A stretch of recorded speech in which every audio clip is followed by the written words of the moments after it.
Hello everybody. Good morning, it's Robb. Today's going to be one of those videos where I'm not sure what we're going to do.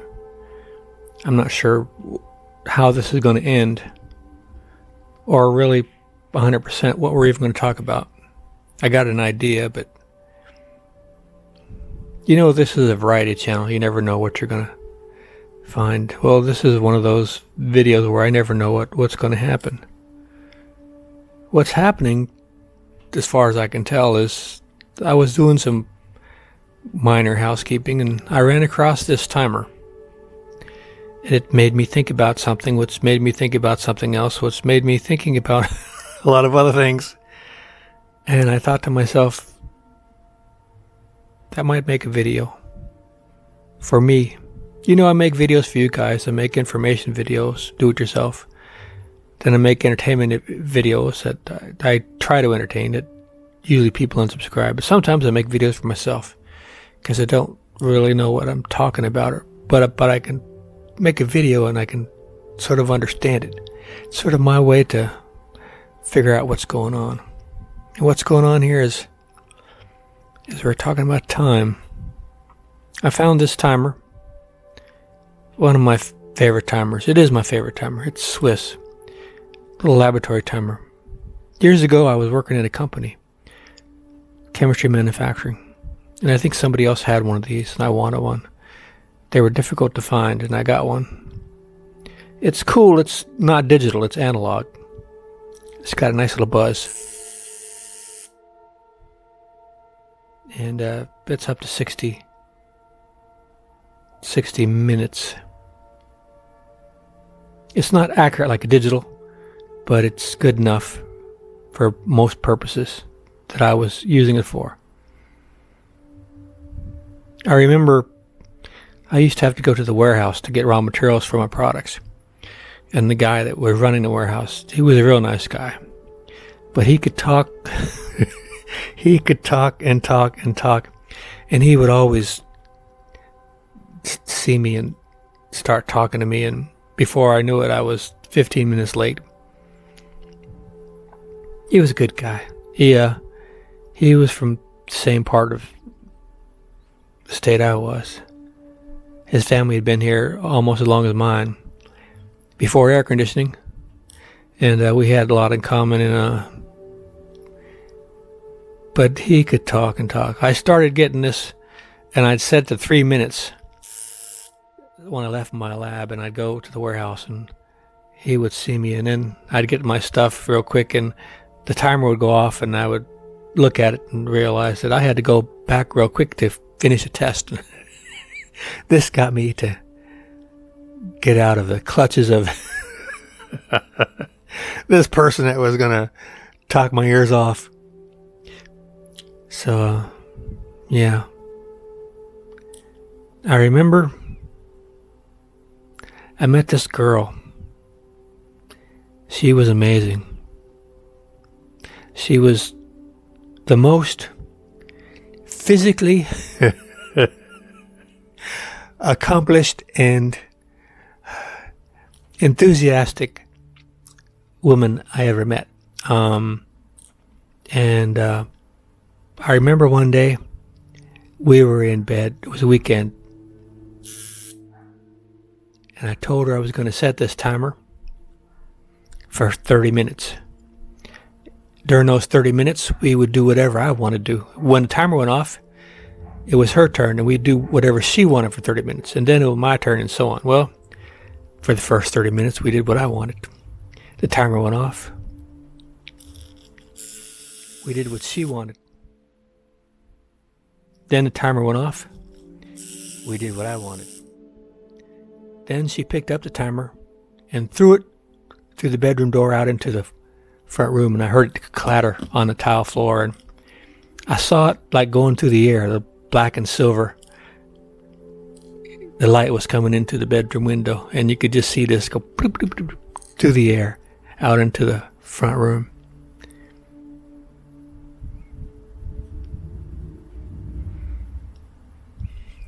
It's a good timer.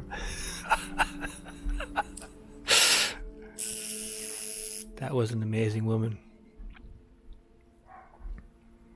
she gave me a giant hickey. I was far past the age when men get hickeys. I went to work.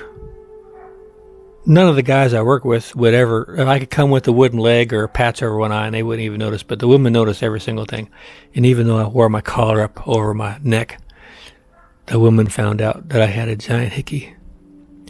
After everyone went to lunch, I was in the lab with another woman, and very large, chubby Puerto Rican woman.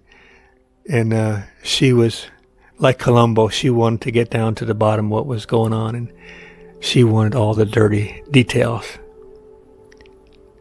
Finally, she said to me, my girlfriend must be a vampire, in a strong Spanish accent. And I told her, no, she is not a vampire. She is a tornado.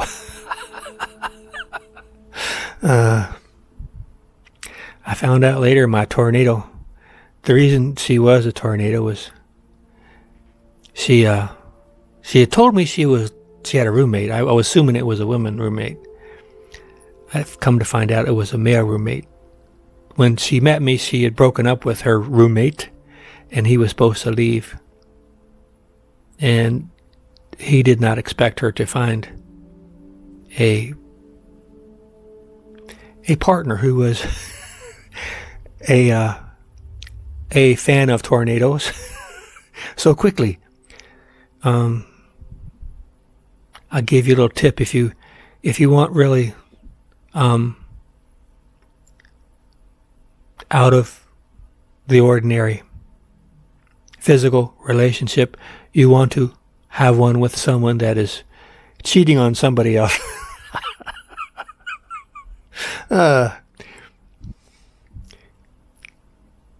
Yeah, it was a good time, and it was a good timer. This timer wasn't working when I found it the other day, and you could click it,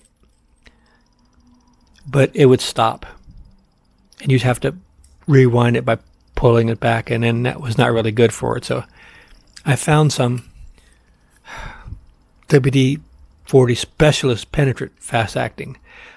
I have some really thin oil I was thinking about using, but I thought I'd give this a try, and over time I was able to get this to where it works again, and I was very happy, which started me thinking on this topic about timers, but also thinking about time. The other day I was out and about on my Thursday beachcombing, trash picking, bicycle riding, and I found this timer. It was all dirty and everything, and I cleaned it up, and this was loose. I put it back on. But the problem with these is you turn them all the way and they'll come back to 59 and stop. It's got made in USA, but it's really parts are assembled in USA. It says parts are made in China, and it's assembled in USA. When I was a child, there was nothing made in China. Nothing wrong against China, but nothing wrong with having everything made in USA either. Now everything is in China.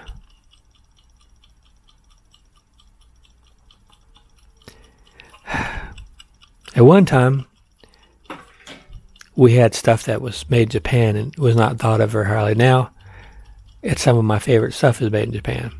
So maybe it'll work out. Who knows?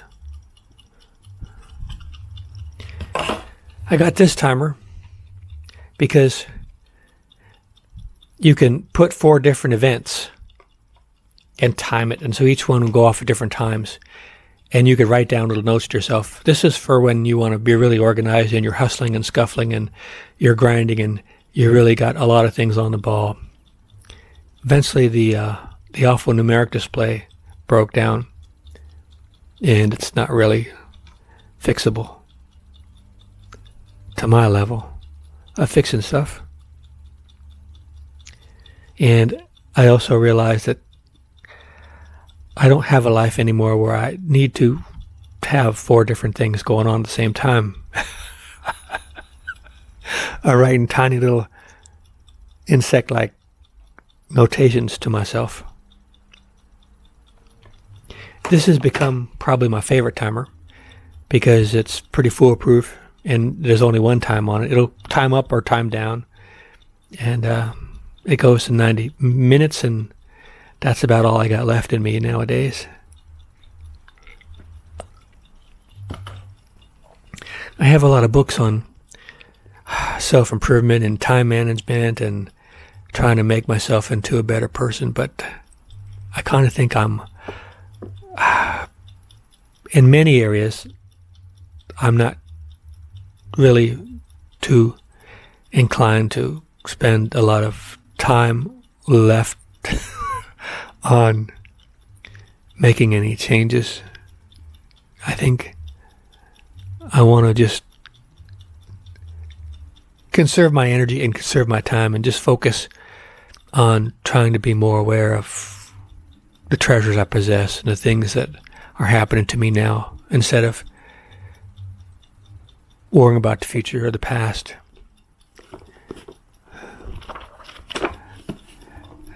I'm still a believer in self-improvement and trying to make things better, but I think, what would I be making things better for? I think I'm at a place where I need to be more thankful and grateful for what I have and what I am and who I am than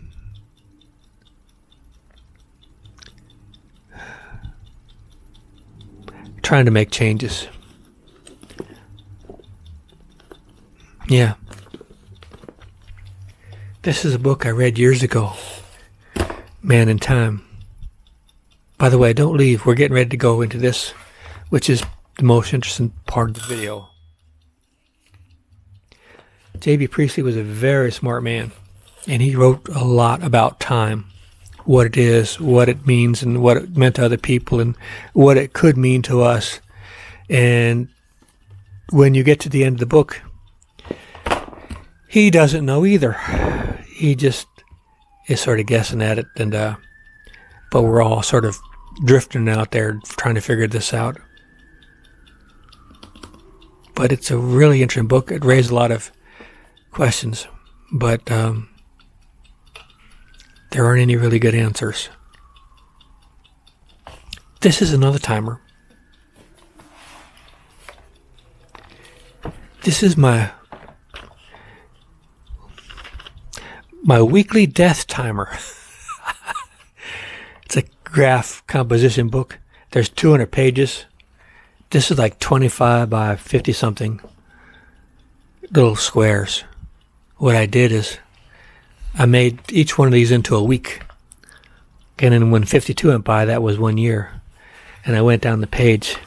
This was when I was born. I was 1 year old, 2 years old, 11 years old, 19 years old, 26 years old, 30 year old, 40 year old, 54 year old, 61 year old. It's really kind of mind-boggling when you can just put your finger on a page and you can remember back to when you were 18, when you were 48, what you were doing, where you were at, who you were with, what you were planning on doing, what you had accomplished, what you hadn't accomplished, what were you worried about, what were you thinking about. Did any of your dreams come true? Then we get into the deep end of the pool. There's 50s, 60s. Then we got the blank parts. The average person in America, well, average for a white person, actually going down. There's a Nobel Prize winner, Angus Deaton, 2015, he was doing some studies. He realized that white people in America, their lifespan had started to decrease, except for the people living in the Soviet Union at a time when communism fell and the country fell apart. There has been no other well-developed country where the population had a lifespan that started to decrease. You had a disparity in lifespan between different racial or ethnic groups, but they were all going forward and increasing. 2015, the white people started going down. So it used to be the average lifespan for a white person was higher. Now it's gotten lower. By the way, Angus Deaton, he published a couple papers and he submitted them to the Journal of American Medical Association and New England Journal of Medicine, and they both declined to publish his paper, even though he was a Nobel Prize winning scientist. And I thought that was kind of interesting. But we won't go into that. Getting back to the lifespan, though, it's been going up and down, but lately it's been going down for various reasons. So, typically, a person in America, I think for a male would be about 78. The top end would be close to like 84. I'm shooting for actually 94. But I have to recognize that most people are usually going off the page around here. So it's very sobering, this timer. It's extremely sobering. It's a big wake-up call to think about what you have done, what you have not done, what regrets you have or don't have, or what you still want to do. It's not my favorite timer, but it's the most important timer I will ever have in my life because it is my life. So I'm working to get down into here somewhere, hopefully to 94, so long as I'm healthy and happy. I don't want to be old and non-mobile, tied to a wheelchair in a nursing home with a minimum wage nursing assistant feeding me spoonfuls of oatmeal and applesauce. Because when I went to visit my mom every day or every other day when she had Alzheimer's in a nursing home, I'd see people that were living out the rest of their life like that. So long as I'm healthy and happy, yeah, I'd like to fill up the pages some more. But this has got me thinking about time. Like what's going to happen when I'm gone? When I'm no longer on the pages. When I'm over here and page after page goes by, nobody's going to know that this ever happened. But to be honest, before this happened, I wasn't here. I didn't exist before, and after I'm gone, I'm not going to be here. That's interesting. There's, 25 times 50? Let's see. 25 times 50 times 200 divided by... So this book would equal 4,807 years. Thank you, Mr. Timer. So let's just round it off to 5,000. So 200 divided by. So if we had 40 of these books divided up into weeks, that would go back 200,000 years, which was kind of about what people say, according to evolution, I guess, when our human species came into existence, Homo sapiens or whatever. I'm probably getting that wrong, but you got the idea. 40 of these books would go back 200,000 years, and I'm on 2.5 pages. But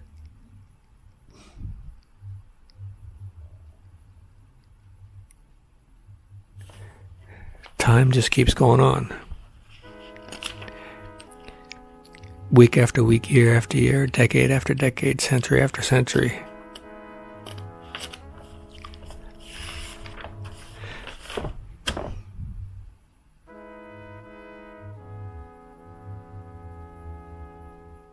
It's incredibly amazing that I was able to have an appearance in the book of life. That I got to show up and spend some time. Maybe nothing's going to happen at the end.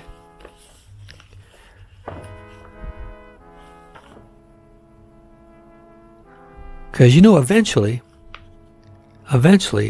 if time goes on far enough, there's not going to be any books. There's not going to be any weeks or months or years. It's going to be nothing at all until it starts over again, I guess. And then there we go again. I don't know what I'm talking about. I think it's just kind of interesting. I don't think we're capable of understanding what we're doing or where we're at or why we're here or where we're going or where we came from. We can just tick off the boxes week by week and I'll wait until we get to the end of the boxes.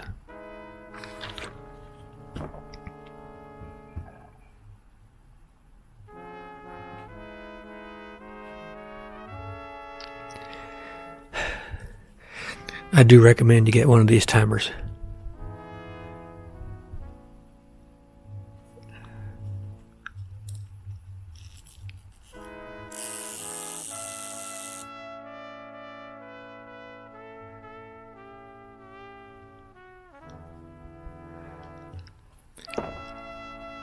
By the way, I did inventory. I have over 12 different types of lubricant in my house.